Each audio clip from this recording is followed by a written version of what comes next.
Vigilância em saúde, assistência farmacêutica, ciência, tecnologia, inovação em saúde.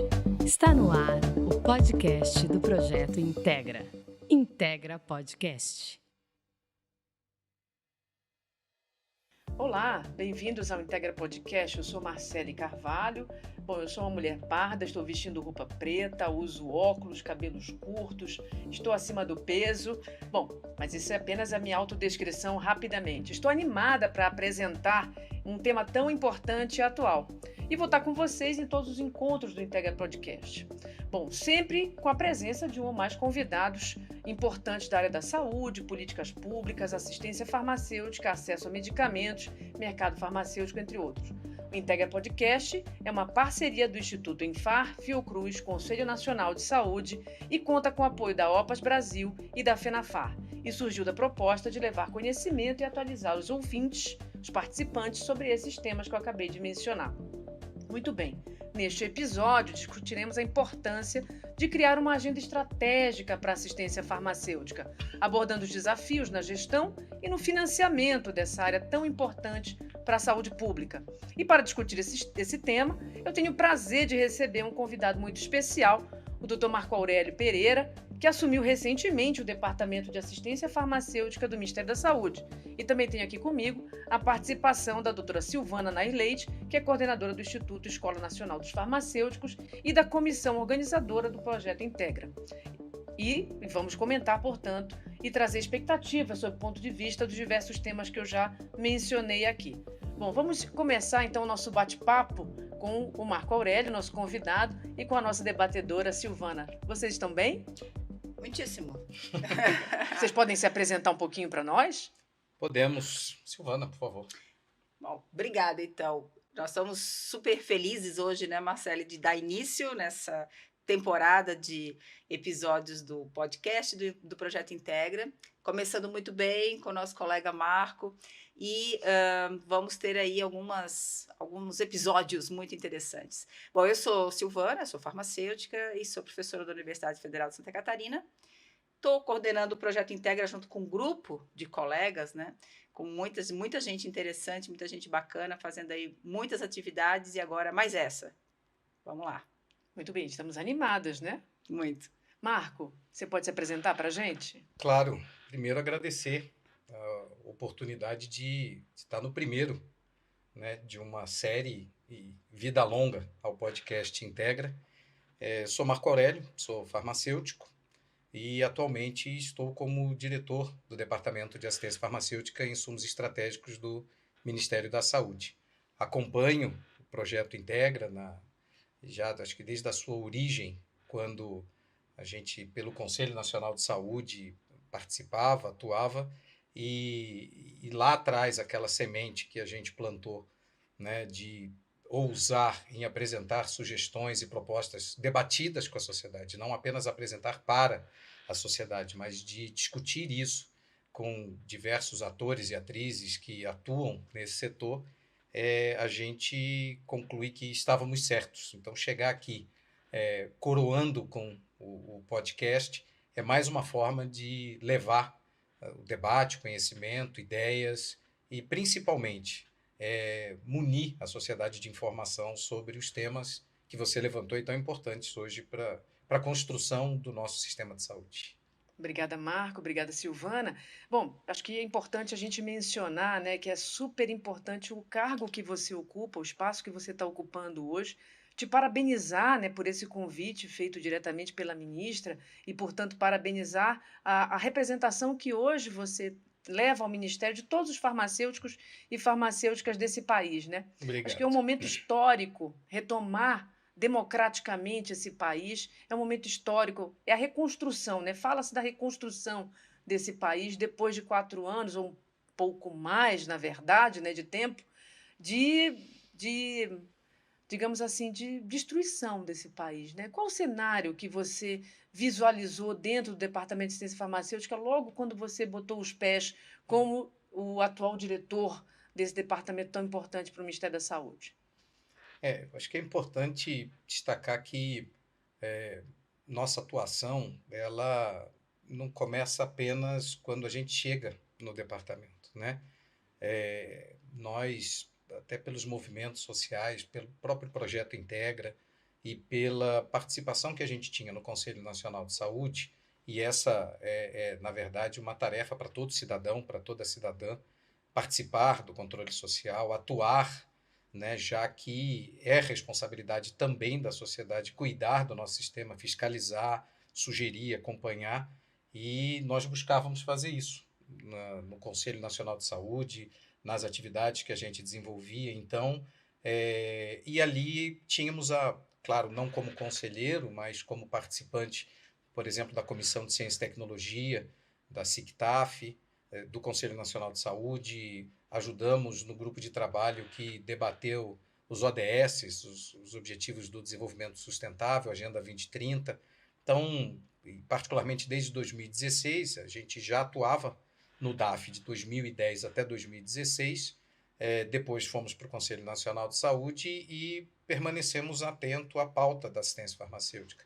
Então, quando a gente chega ao departamento, primeiro que fomos munidos de muita informação gerada pela transição. A equipe de transição fez um bom trabalho, muito robusto, com muita informação para subsidiar e contribuir para que todos os gestores, todas as gestoras que passassem a cumprir ali a sua atividade dentro do Ministério da Saúde, assim como em outros ministérios. Então, a gente tinha já uma prévia ali de um conjunto de cenários que nós encontraríamos, né? É preciso lembrar também que a gente passou por um processo de pandemia, então isso traz... acho que a assistência farmacêutica é sempre muito desafiadora, né? Quem está lá na ponta, você que está aí no município, no estado, a esfera federal, sabe que sempre é muito desafiador. Mas o pós-pandemia trouxe mais um conjunto de novos desafios e faz, Marcelo, a gente, então, além de ter um diagnóstico prévio, de observar aquilo que era mais sensível, que precisávamos atuar muito rapidamente, e, obviamente, que no paralelo também tentando já colocar em prática um conjunto de ideias, de propostas, que não são somente minhas, mas do secretário da Sectix, o Carlos Gadelha, que retorna ao Ministério, de toda a equipe da Sectix, todos os departamentos. O discurso da ministra Anísia também aponta muito aonde nós gostaríamos de chegar. Então, o cenário que nós encontramos muito, a gente tem já colocado,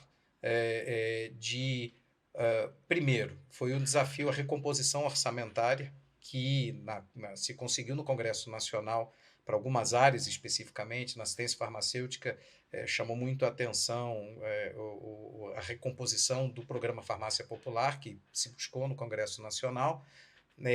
Também encontramos ali transversalmente, porque não para, né? Mesmo você tendo a transição de governo, você tem um conjunto de coisas que estavam acontecendo, então processos de compra que vinham tendo dificuldade, pregões dando deserto, então a gente tendo que operar muito rapidamente. Desabastecimento, né? Exato, e tentando, que essa é uma pauta que a gente tem trabalhado com muita prioridade, e temos falado isso muito no GT de Ciência e Tecnologia, da CIT, onde participa o CONAS e CONASEMES, e outras áreas.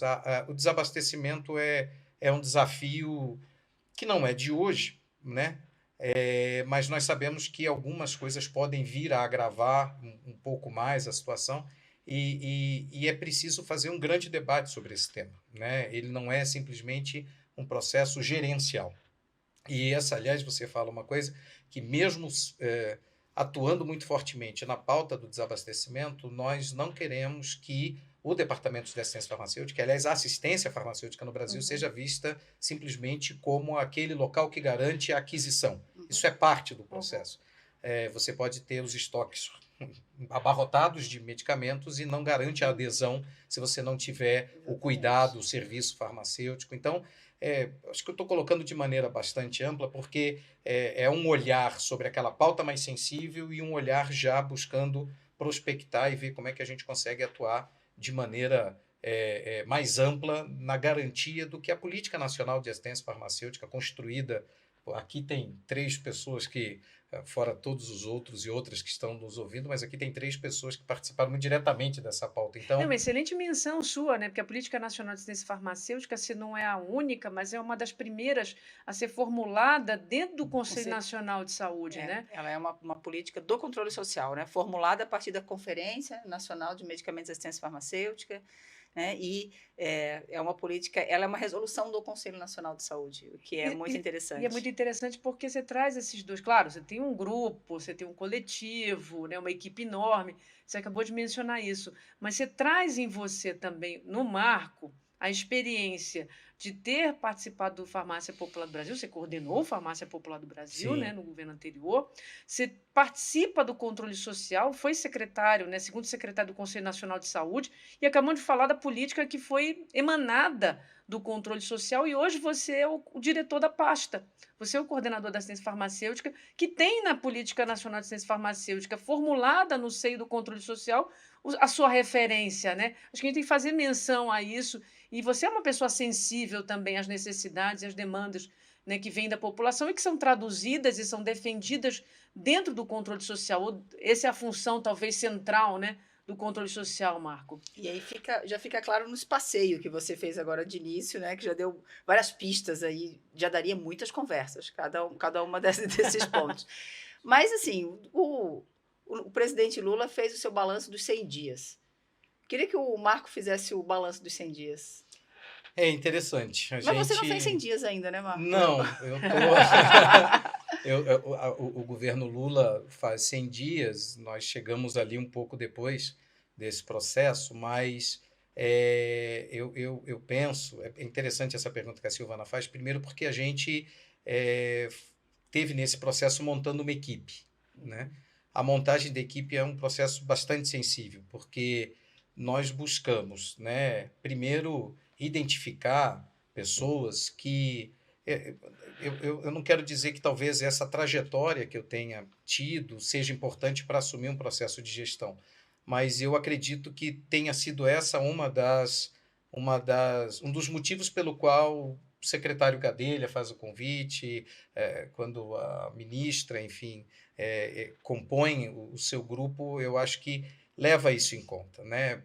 A experiência, conhecer da pauta, claro que não tudo, a gente também aprende, mas ter uma boa equipe, ter a responsabilidade, mas eu acho que tem uma coisa que chama muito a atenção, que é esse trânsito que foi formado, e aqui eu quero valorizar muito o trabalho desenvolvido pela Federação Nacional dos Farmacêuticos, pelos sindicatos farmacêuticos do país, por conselhos de farmácia, o Conselho Federal, porque nós somos de um tempo em que farmacêutico na drogaria, presente no balcão, era como um disco voador. Alguns acreditavam na existência, alguns tinham fotografado aquilo, mas não havia comprovação científica da nossa existência. Passa o tempo, nós estamos discutindo o cuidado farmacêutico. Uhum. Nós somos de um tempo em que havia uma portaria do Ministério da Saúde que dizia que não precisava de farmacêuticos em hospitais com menos de 200 leitos. E hoje nós temos uma participação nos serviços farmacêuticos no âmbito hospitalar que não há dúvidas. E não é um problema de obrigação legal, é uma questão de lógica, de racionalidade. É colocado já onde você tem profissionais farmacêuticos, e aqui valorizar não somente o profissional farmacêutico, mas todos os profissionais que atuam na assistência farmacêutica. Porque nós temos um conjunto de trabalhadores e trabalhadoras que são invisibilizados. Uhum.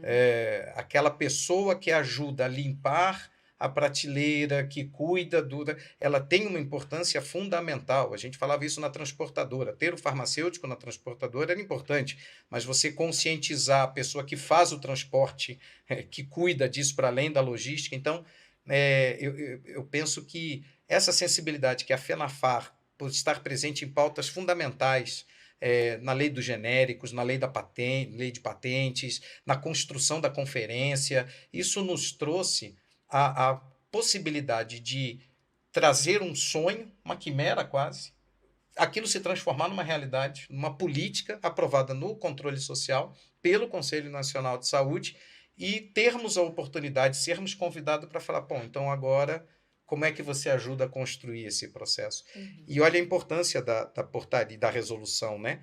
Ela é de 2004, a resolução 338, que cria a Política Nacional de Assistência Farmacêutica. Ela é a mesma política, independente da bandeira, da cor, dos partidos que passaram, da descontinuidade administrativa que há, mesmo durante uma mesma gestão em que mudam ministros, mudam secretários, mudam diretores, mas a política é a mesma, o que mostra o quão robusta, o quão responsável, e aqui fica o nosso desafio, nós não podemos errar. Nós, quando o presidente Lula coloca que nós não, eu já estive, nós voltamos não para fazer o mesmo, nós voltamos com o desafio de fazer melhor. E não é o melhor que o Marco acha, que o secretário acha, nós achamos e pensamos muita coisa, mas é ouvindo e com muito diálogo. Isso o presidente Lula, a ministra Anísio, o secretário Gadelha colocam. Nós precisamos dialogar, conversar com a sociedade. O SUS é um processo de pactuação e ele tem uma personagem fundamental que é o usuário. E nós precisamos respeitar a velha máxima do nada sobre nós sem nós.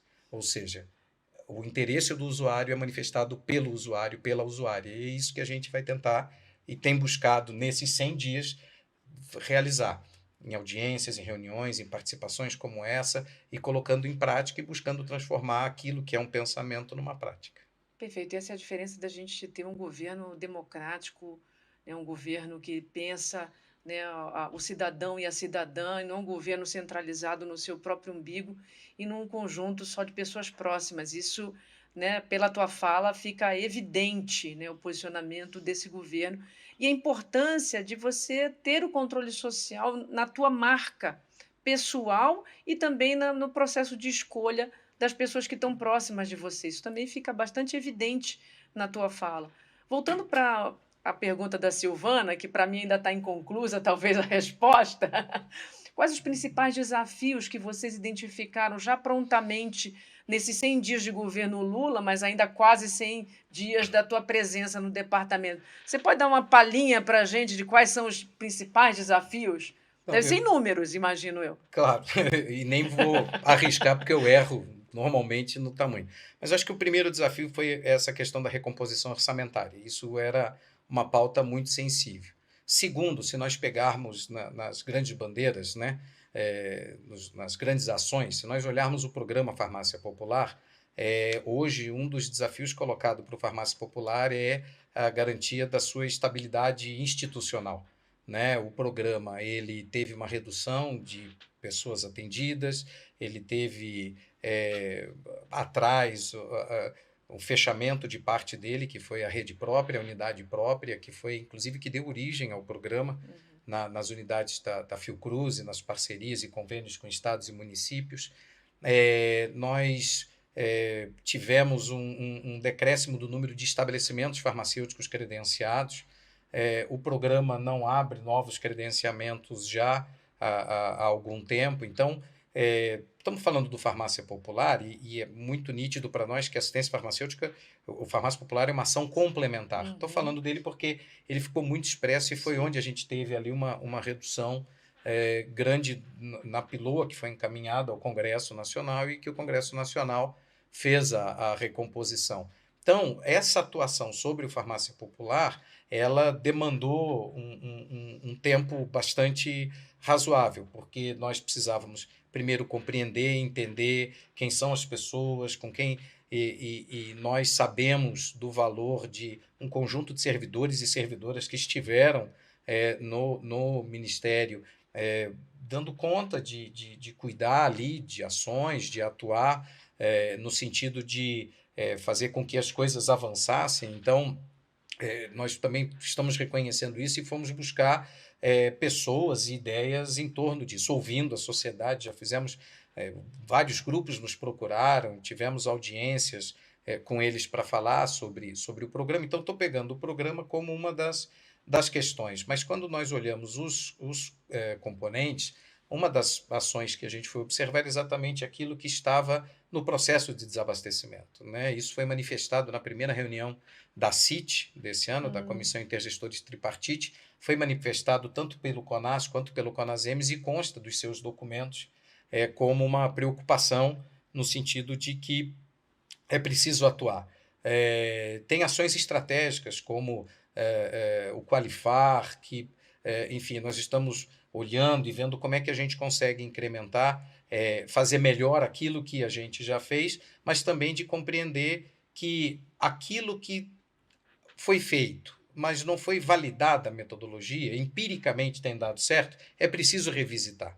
Porque tem coisas que você vai olhando, não, os números talvez não sejam tão ruins, mas essa é a melhor forma. Então, tem uma outra questão, Marcele, que é você operar isso na gestão, de pensar num planejamento. A gente está às portas da 17ª Conferência Nacional de Saúde, e assim como teve o 9º Simpósio de Ciência e Tecnologia, Assistência Farmacêutica no ano passado, é olhar esses documentos, ouvir as pessoas para que a gente possa atuar naquilo que está colocado como desafio. Por exemplo, nós estamos trabalhando agora na recomposição do Comitê Nacional de Plantas Medicinais e Fitoterápicas. A gente está trazendo o então, comitê tem boas de novo. expectativas também com relação a plantas medicinais e fitoterápicas. E essa é uma pauta que está colocada para sempre. Acho que eu me recordo quando a gente estava no DAF lá atrás, a primeira vez que a gente conseguiu, o diretor era o José Miguel, a gente conseguiu ter uma rubrica específica para os fitoterápicos. E a gente olha o quanto avançou. E eu me recordo quando nós recebemos lá atrás os mais médicos, os médicos intercambistas cubanos, o DAF fazia recepção e fazia uma apresentação sobre assistência farmacêutica. Que é porque a assistência farmacêutica mesmo é jabuticaba, né? Não tem modelo muito semelhante em outros países. Então, é preciso que qualquer profissional, porque os nossos próprios brasileiros, muitos desconhecem, mas especialmente o que vem de formação fora do Brasil. É extremamente importante. E uma coisa interessante é que a gente falava, olha, tem aqui os 3 componentes, tem a farmácia popular, e tem agora os fitoterápicos na Rename, era o que eles mais despertavam. Opa, essa é uma pauta. Então, nós precisamos resgatar isso, de olhar.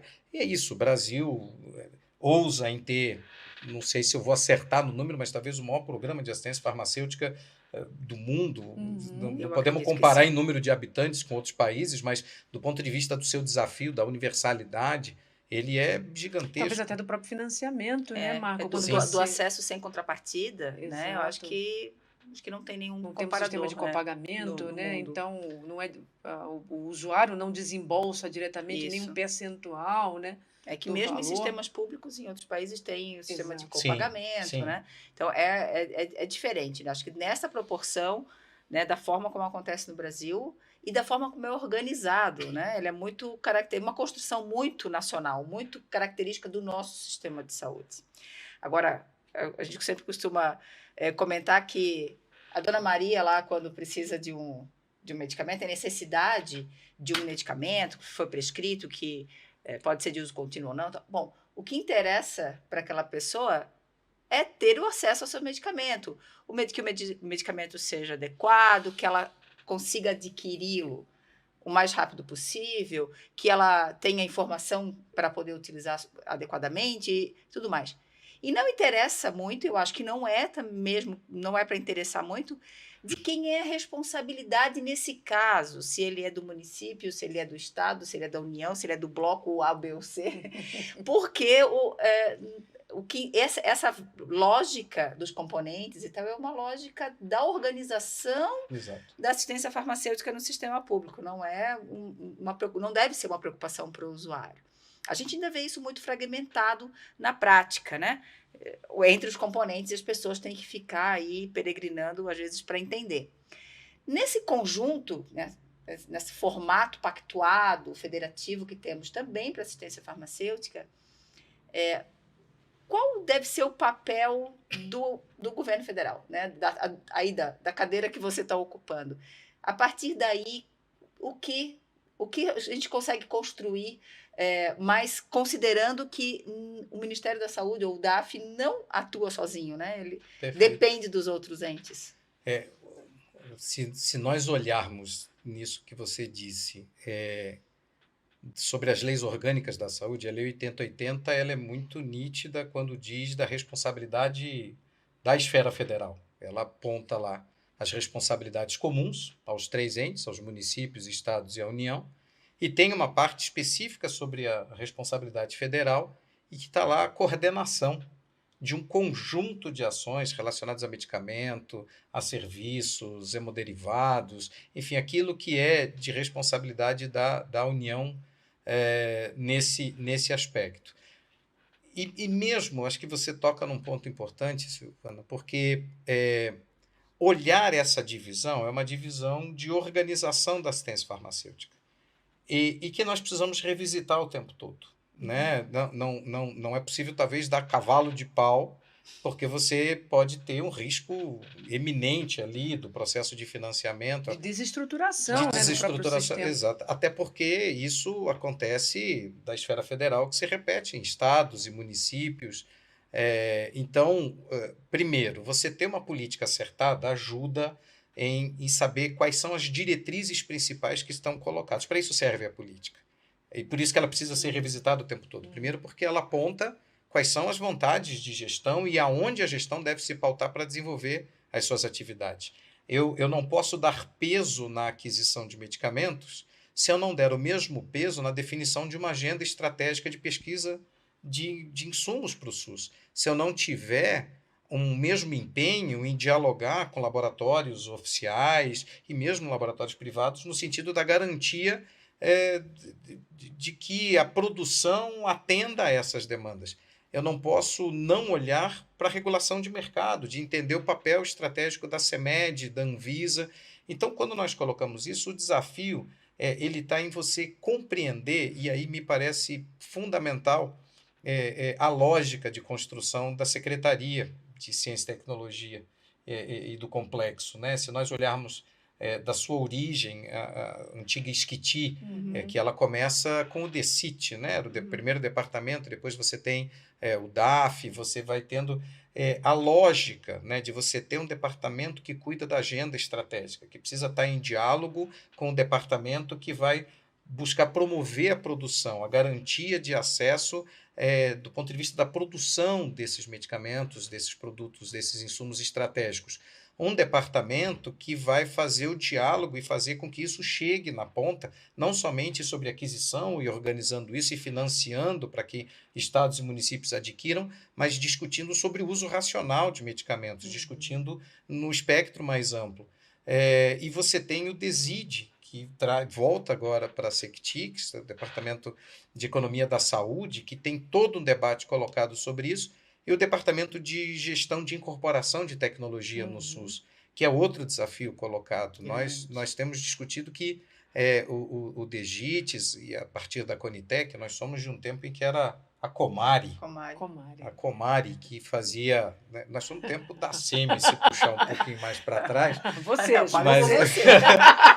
Eu sei disso, mas eu trabalhei em um hospital, eu me lembro de umas caixinhas que tinham o rótulo da SEMI ali. Me lembro. E a Conitec, que tem desenvolvido um bom papel, quer dizer que talvez está tudo funcionando perfeitamente?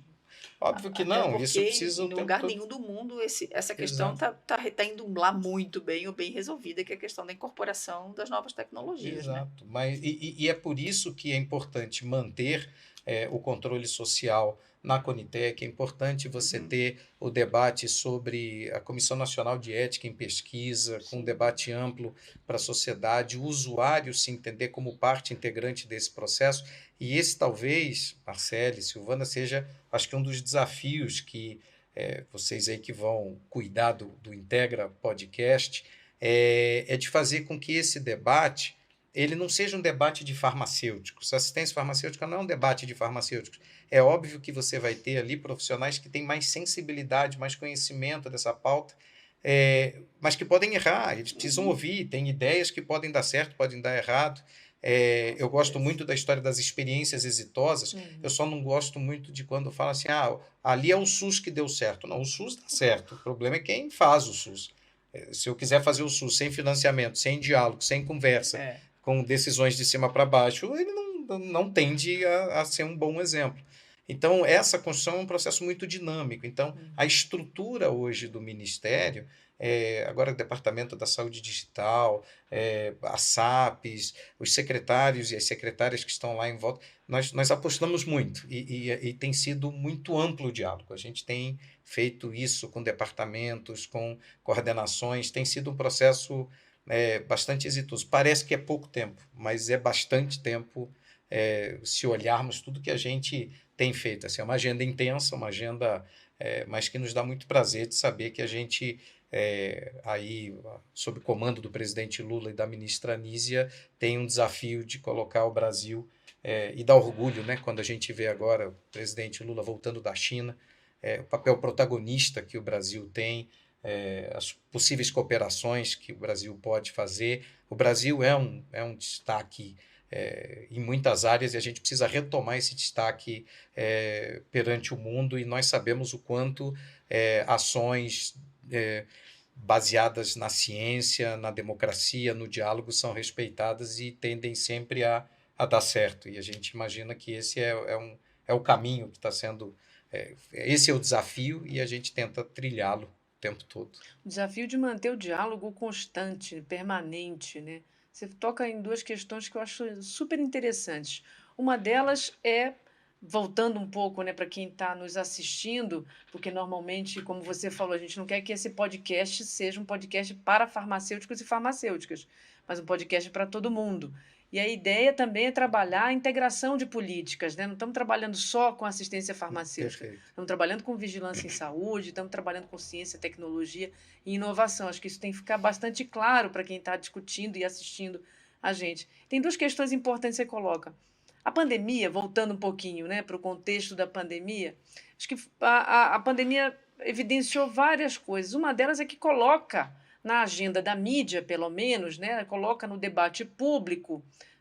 Quase ninguém sabia o que era a IFA antes da pandemia. E quando surge a pandemia, né, a possibilidade de vacinação em massa, a Fiocruz, que é uma instituição renomadíssima, respeitadíssima, ganha destaque, ganha centralidade, né, se volta os olhares para o complexo. Mesmo a pessoa mais leiga não tem noção que a gente está falando do complexo industrial, de abastecimento, de insumo para a produção. Mas ganhou centralidade esse debate. Hoje já está um tema que já circula na sociedade com Nos bastante botecos, frequência, né? nas padarias, E é né? muito legal isso, né? As pessoas reconhecerem que são temas que influenciam a vida delas diretamente. Porque isso Exatamente. significa que se eu vou ter vacina, vou ter medicamento ou não vou, né? Vai ter um produto que seja adequado para essa A situação que a gente qualidade está desse vendo, a produto. qualidade dele. Tem um episódio que me chama muito a atenção. O dia que teve a votação na Anvisa da vacina. Foi Sim, final de Copa do Mundo, praticamente. exatamente. Parou. As pessoas prestaram 6 atenção. horas de reunião. E as pessoas, eu me lembro que as pessoas comentando, ligando, trocando o zap, você viu? E isso é fundamental, que a gente acompanhe isso de verdade, não somente naqueles momentos em que a gente entenda por crítico, porque muitas dessas reuniões, uma reunião da Conitec fica gravada. Ou seja, a pessoa pode ir lá, é longo, assim, mas tem pautas que são importantes, até para entender como é que esses processos acontecem, e isso ajuda, inclusive, a intervir nisso. Mas me chama muito a atenção isso, quando, no processo de pandemia, aquela votação na Anvisa parou. Assim, eu estava num lugar onde as pessoas, todas ligadas na televisão, acompanhando minha mãe, mandando mensagens, eu achei aquilo bárbaro, né? Nós passamos a acompanhar a reunião da Anvisa. Quem diria, né? né? Quem E diria? isso é fundamental, é isso. A informação está lá.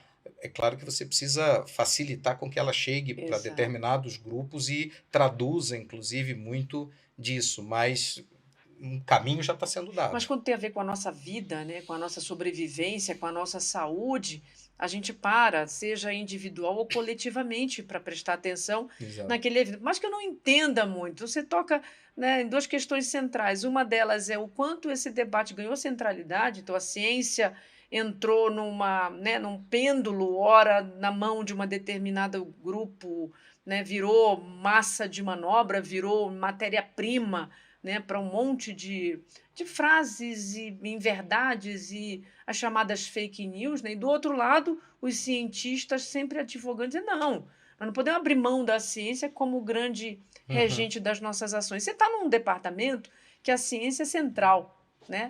Ela não é a única para as decisões, porque a gente sabe que outros elementos estão ali passando pela sua cabeça e pelos técnicos do Departamento de Ciência Farmacêutica na hora que se toma decisões, mas a ciência ela é fundamental.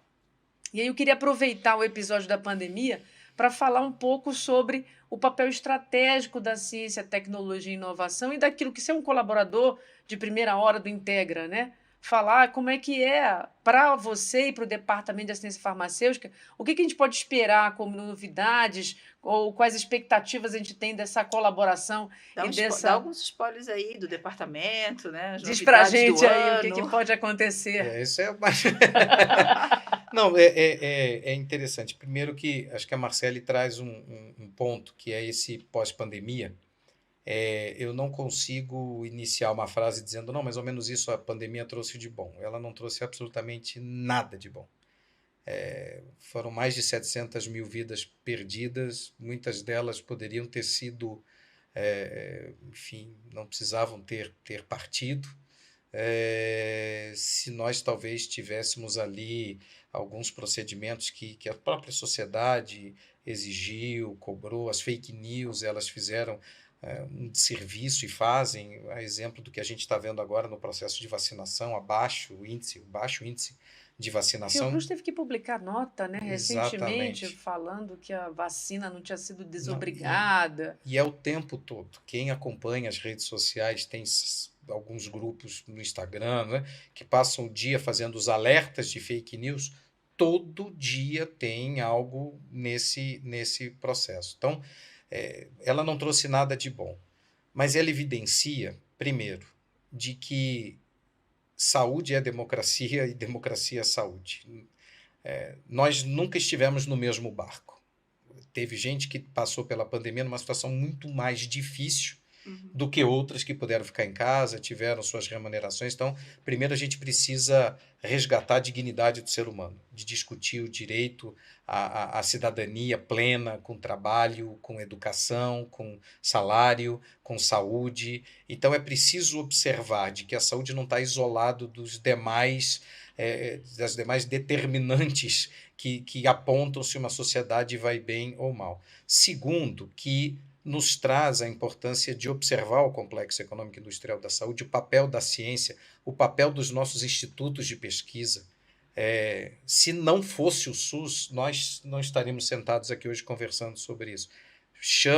Faço, se puder fazer uma propaganda que me chama muito a atenção dos diversos documentários, diversos filmes, diversas matérias que saindo, mas teve um que eu assisti recentemente, acho que todos precisavam todas assistir, que é Quando Falta o Ar, um documentário, um filme que chama muito a atenção para a gente ver exatamente o papel do trabalhador e da trabalhadora e o papel do SUS nesse processo. E isso nos traz a responsabilidade de o Brasil precisa assumir um protagonismo, nós não podemos ficar à mercê de instrumentos, de insumos essenciais que são fundamentais para um processo como esse, e precisamos com isso aprender de que defender a saúde é defender a vida, e construir a saúde ela se faz, assim como disse Sérgio Aroca, não basta estar na letra constitucional, ela precisa ser batalhada todos os dias. O SUS ainda é um jovem, mas um jovem que demonstrou a sua capacidade imensa de atender aos principais anseios e demandas e necessidades da sociedade. Muito bom. Bom, temos 2 minutinhos, vamos seguindo aqui no nosso podcast, gente. Acho que tem uma questão que você coloca, Marcos, só retomando aqui, que é a juventude do SUS, mas é um SUS consolidado, né? Eu acho que uma questão importante do SUS que a gente não pode perder de vista é que ele não pode ser anacrônico, então ele está sempre dentro do seu tempo histórico, né? Você acabou de mencionar toda a parte do DGIS, por exemplo, em informática e informação em saúde. O sinal dos né? tempos. Exatamente. Hoje você é um gestor que tem que lidar com fake news. Né? Há 10 anos atrás, 5 anos atrás, você não era um gestor da assistência farmacêutica que tinha que lidar com fake news e tentar, né, via caminhos institucionais e até não institucionais, promover, né, contra-informação ou promover informação correta para tentar dirimir as dúvidas que as fake news provocam, o que é um absurdo. E a gente pensa que tem fake news só de vacina, mas não tem. Tem de medicamento, tem de alimento, tem todo tipo de meia-verdade ou de falsa notícia veiculada por aí. Bom, a questão central, talvez agora nesses minutos finais, fala para a gente um pouquinho como é que você pensa dentro da assistência farmacêutica. Eu sei que você está há quase 100 dias, né, e a gente está olhando para o futuro, estamos prospectando nesse momento. Mas como é que você pensa a constituição de força de trabalho na assistência farmacêutica? Porque a gente sabe que a gente está num momento crucial, né, Silvana, com a recomposição do NASF, né? O Nésio anunciou, a ministra anunciou também que é preciso recolocar o NASF, né, o Núcleo de Ampliado de Assistência Farmacêutica, na ordem do dia, mas a gente também precisa ampliar nossa força de trabalho na assistência farmacêutica. Como é que você vê? Tem algum spoiler, alguma informação que pode dar para a gente nesses 1 minutinhos finais do podcast? Não, eu acho que essa é uma pauta muito presente. Eu acho que nós temos as ações que o governo federal, enfim, vai ter a responsabilidade de acompanhar. Já tive com diversos representantes da categoria farmacêutica, federação, conselhos, e todos eles trazem uma pauta com ansiedade muito próxima disso, né? Para além de projetos que tramitam no parlamento, para além de ações que já estão sendo desenvolvidas em alguns estados, o que a gente pode dizer, Marcele, é que tem uma sensibilidade muito grande de nossa parte de acompanhar esse processo, de olhar esse processo, de estimular que projetos que coloquem isso na pauta, que gerem informações, que gerem subsídios, sejam tratados com prioridade, porque é o passo além. Conversava até com a Silvana um dia desses, né, daquele velho ciclo da assistência farmacêutica fundamental, aonde a assistência farmacêutica era visto ali como um apoio, um apêndice. Nós precisamos dar outro protagonismo, né? Então, a força de trabalho, ela me parece fundamental, assim como a estrutura, assim como a informação. Nós precisamos ter sistemas robustos de informação para que a gente possa, nessa dimensão continental que tem o país, de contribuir. Nós temos municípios com uma situação muito diferente do que capitais. Então, a regra é a mesma para todo mundo, mas é preciso interpretar Mas a realidade é diversa. Né? Exato. As necessidades nós precisamos olhar os mais médicos, agora os municípios que estão recebendo, e precisamos dar uma atenção. É verdade que, como eu disse, existem desigualdades, e essas desigualdades precisam ser enfrentadas. Então, onde o Ministério puder atuar no sentido de minimizar ou mitigar isso, claro que isoladamente ele não consegue, mas nós sabemos que, para além do acesso ao produto, da aquisição e do financiamento, inclusive rever financiamento, de ver como é que isso pode ser potencializado, mas de entender a importância do trabalho farmacêutico, a importância da assistência farmacêutica e todos os atores que atuam com ela, mas também de pensar em outras frentes que não estou dizendo talvez nenhuma novidade, isso já estava colocado inclusive em diversos pleitos aprovados e resoluções aprovadas em conferências de saúde. O que a gente precisa é encontrar o equilíbrio à luz do orçamento que nós temos, mas é preciso ter vontade política. Sim, não basta ser somente o orçamento, e não basta só ter a vontade política. Então, é preciso casar as duas coisas, e eu penso que atividades como essa, e as entidades, e o movimento daqueles que lutam pela saúde é fundamental, porque isso traz o debate para a sociedade, assim como foi a lei de patentes, a gente não sabia o que era isso, e passamos a discutir com outra característica, assim como foi a lei do genérico. Acreditar que podia. Exato, a lei de genérico. Começar para poder acreditar, inclusive, que podemos. Né? Eu ia fazer um comparativo, a gente falou que não tinha fake news no nosso tempo, mas eu me lembro aqui de Zé Rubens, tive a possibilidade de encontrar com ele agora em São Paulo. Ele tinha uma coleção que a gente fazia troca, quase como figurinhas, quando ele estava na Sobravime, sobre propagandas de medicamento. Sim, é verdade. E o tempo que a gente levou para regular. Financiada pela indústria farmacêutica. As propagandas de medicamentos induziam ao uso. Tinha propagandas, eu me lembro de uma que o Zé Rubens mostrou, ela quase não falava do produto. Tenha na sua prateleira e estimule que usem, mas pouco se falava se o medicamento era bom, nem o princípio ativo, acho que sim. Então, são avanços importantes. Então, existia ali uma propaganda desenfreada e que a gente enfrentou. Claro que numa tecnologia muito diferente da que a gente tem hoje, né? Perfeito. Mas é o desafio aí para a gente continuar debatendo. Muito bem. Bom, chegamos ao final desse podcast, né? Eu quero agradecer muito, Marco, pela presença, pelo aceite esse convite. Esse é o nosso primeiro episódio de uma série que vai ao ar a cada 15 dias. Então, vamos convidar todo mundo, agradecer a Silvana, nossa convidada debatedora da noite. E um abraço. Acompanhe a gente nas redes sociais, no YouTube. A gente se vê no próximo encontro. Tchau, tchau.